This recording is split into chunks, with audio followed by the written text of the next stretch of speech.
পার্বত্য খাগড়াছড়ি জেলা পরিষদের সকল দুর্নীতি ও অনিয়ম বন্ধ করার আলটিমেটাম দিলেন খাগড়াছড়ি জেলা বিএনপির সভাপতি, সাবেক সংসদ সদস্য ও পার্বত্য চট্টগ্রাম উন্নয়ন বোর্ডের চেয়ারম্যান জনাব ওয়াদুদ ভূঁইয়া।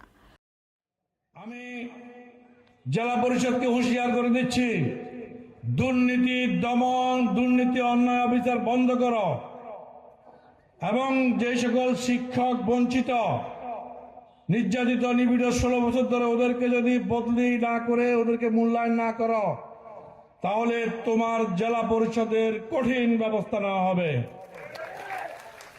এটা পাগলের আর ছাগলের খোয়ান না, পাগলামের জায়গা না।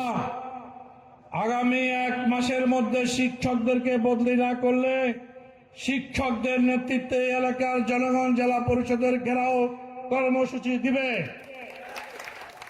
আমি প্রশাসন সহ সকল গোয়েন্দা বাহিনীর প্রধানদের দৃষ্টি আকর্ষণ করে বলছি, পাগলামের জায়গা না জেলা পরিষদ, পাগল ছাগলের জায়গা না। জেলা পরিষদের মানে না বুঝার, এখানে ছাগলামি করার জায়গা না, এখানে ভণ্ডামি করার জায়গা না। এটা একটা প্রতিষ্ঠান, এখানে শত শত গুরুত্বপূর্ণ মানুষ, হাজার হাজার মানুষ জড়িত। এখানে অনেক বিভাগ নির্ভরশীল। এটা স্বাস্থ্য বিভাগ থেকে, সমাজসেবা বিভাগ থেকে, শিক্ষা বিভাগ থেকে অনেক বিভাগ, গুরুত্বপূর্ণ বিভাগ দিয়ে এখানে ছাগল বসিয়ে দিলে ছাগল দিয়ে হাল চাষ করা যায়।